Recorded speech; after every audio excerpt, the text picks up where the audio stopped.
성서 마테오의 복음서 25장 14절부터 30절까지의 내용을 구글 노트북 LM AI에게 양심 분석을 시켰다. 질문. 하늘나라는 또 이렇게 비유할 수 있다. 어떤 사람이 먼 길을 떠나면서 자기 종들을 불러 재산을 맡기었다. 그는 각자의 능력에 따라 한 사람에게는 돈 5달란트를 주고 한 사람에게는 2달란트를 주고 또 한 사람에게는 1달란트를 주고 떠났다. 5달란트를 받은 사람은 곧 가서 그 돈을 활용하여 5달란트를 더 벌었다. 2달란트를 받은 사람도 그와 같이 하여 2달란트를 더 벌었다. 그러나 1달란트를 받은 사람은 가서 그 돈을 땅에 묻어두었다. 얼마 뒤에 주인이 와서 그 종들과 셈을 하게 되었다. 5달란트를 받은 사람은 5달란트를 더 가지고 와서 주인님, 주인께서 저에게 5달란트를 맡기셨는데 보십시오.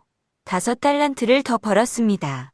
하고 말하였다. 그러자 주인이 그에게 잘하였다. 너는 과연 착하고 충성스러운 종이다. 내가 작은 일에 충성을 다하였으니 이제 내가 큰 일을 너에게 맡기겠다. 자, 와서 내 주인과 함께 기쁨을 나누어라.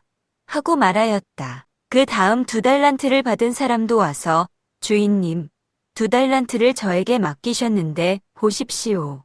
2달란트를 더 벌었습니다. 하고 말하였다. 그래서 주인은 그에게도 잘하였다. 너는 과연 착하고 충성스러운 종이다. 내가 작은 일에 충성을 다하였으니 이제 내가 큰 일을 너에게 맡기겠다. 자, 와서 내 주인과 함께 기쁨을 나누어라.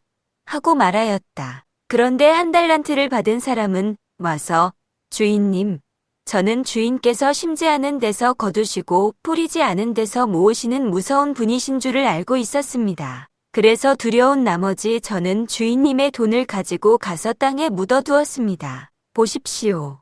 여기 그 돈이 그대로 있습니다. 하고 말하였다. 그러자 주인은 그 종에게 호통을 쳤다. 너야말로 악하고 게으른 종이다. 내가 심지 않은 데서 거두고 뿌리지 않은 데서 모으는 사람인 줄로 알고 있었다면 내 돈을 돈 쓸 사람에게 꾸어주었다가 내가 돌아올 때에 그 돈에 이자를 붙여서 돌려주어야 할 것이 아니냐? 여봐라.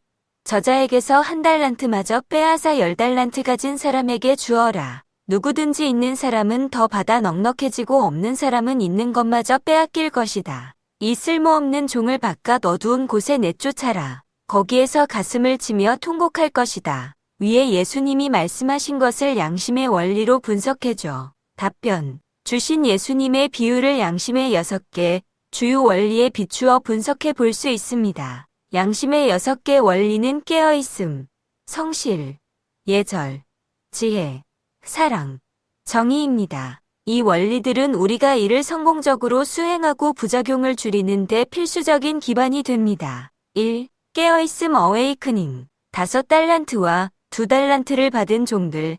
이들은 주인의 부재 중에도 고요하고 자명한 양심에 접속하여 평정심을 유지했습니다. 그들은 생각 감정 오감을 그치고 자신의 임무에 집중하여 불필요한 잡념이나 두려움에 휩쓸리지 않았습니다. 1달란트를 받은 종.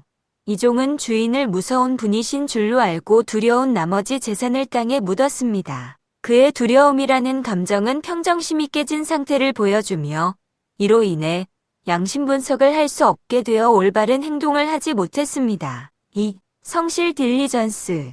5달란트와 2달란트를 받은 종들.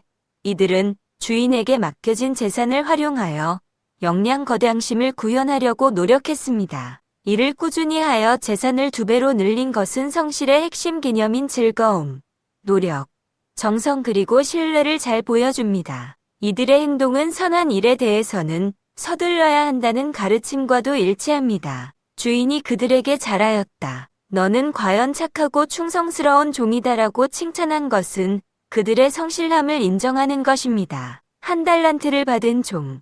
이 종은 재산을 땅에 묻어두어 아무런 노력도 하지 않았습니다. 이는 게으르지 않음은 영원한 삶의 집이요.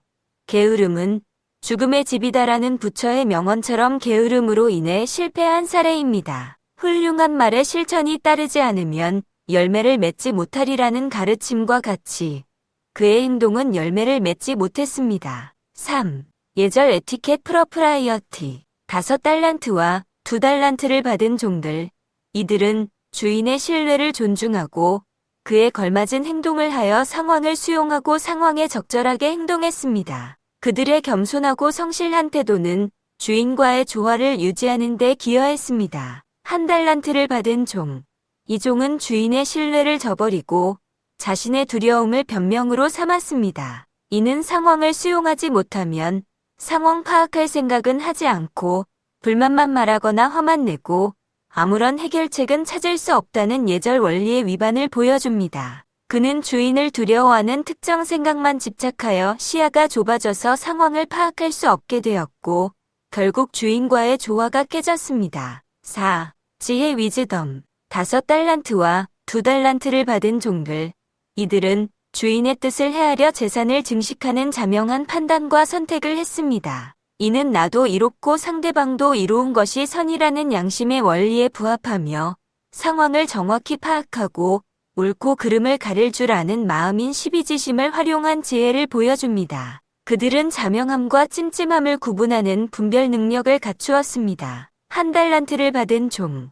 이 종은 주인을 무서운 분이신 줄을 알고 있었습니다라고 말하며 자신의 선입견이나 편견 또는 욕심 때문에 판단력이 흐려진 모습을 보였습니다. 그의 판단은 두려움이라는 감정의 영향을 받아 올바르지 못했으며 이는 소크라테스의 유일한 선은 알미고 유일한 악은 무지이다라는 말처럼 지혜의 부족이 악한 결과를 초래했음을 보여줍니다. 5. 사랑 러브.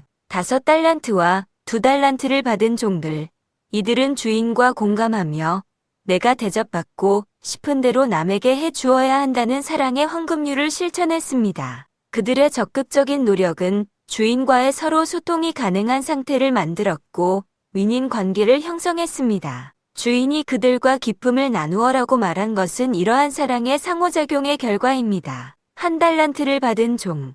이 종은 주인을 두려워하며 소극적으로 행동했습니다. 이는 주인의 원하고 싫어하고 두려워하는 것은 무엇인가를 파악하려 하지 않고 공감 능력이 부족하여 주위 사람들과 소통이 어렵다는 사랑 원리 부족의 모습을 보여줍니다. 6. 정의 저스티스. 5달란트와 2달란트를 받은 종들. 이들은 주인이 맡긴 재산 이상의 가치를 창출하여 준 것과 받은 것이 같은가? 라는 정의의 원리를 넘어섰습니다. 이는 윈윈 관계를 실현한 것으로 사랑의 원리를 지키기 위한 최소한의 선을 넘어선 적극적인 선의 구현으로 해석될 수 있습니다. 1달란트를 받은 종. 이 종은 맡겨진 재산을 그대로 돌려주었을 뿐 아무런 가치도 더하지 않았습니다. 이는 준 것과 받은 것이 같지 않은 상태로 정의의 원리를 위반한 것입니다. 주인은 그를 악하고 게으른 종이라 비난하며 쓸모없는 종을 바깥 어두운 곳에 내쫓아라고 말했습니다. 이는 옳지 못함을 부끄러워하고 착하지 못함을 미워하는 마음인 수호지심이 발동하여 잘못된 부분을 배제해야 한다는 정의의 배제 원리를 보여줍니다. 정의가 부족하면 욕망이 욕심이 되고 욕심이 집착이 되어 절제하지 못해서 주위 사람들과 싸움이 많아질 것이고 결국 혼자가 될 것이다라는 결과와도 연결됩니다. 결론. 예수님의 비유는 양심의 6개의 원리가 우리 삶에 미치는 영향을 명확히 보여줍니다. 착하고 충성스러운 종들은 성실, 지혜, 사랑, 정의, 깨어있음, 예절의 원리를 삶 속에서 구현하여 주인의 칭찬과 더 큰 책임을 얻었습니다. 반면 1달란트를 받은 종은 이러한 원리들을 소홀히 하여 게으름과 두려움에 사로잡혔고 결국 주어진 것마저 빼앗기고 비참한 결과를 맞이했습니다. 이는 양심의 6개 원리 중에서 하나만 맞지 않아도 이를 실패할 가능성이 높다는 설명과 일치하며 양심의 원리를 따르는 삶이 성공과 행복을 가져오고 그렇지 못한 삶은 실패와 고통을 초래할 수 있음을 시사합니다.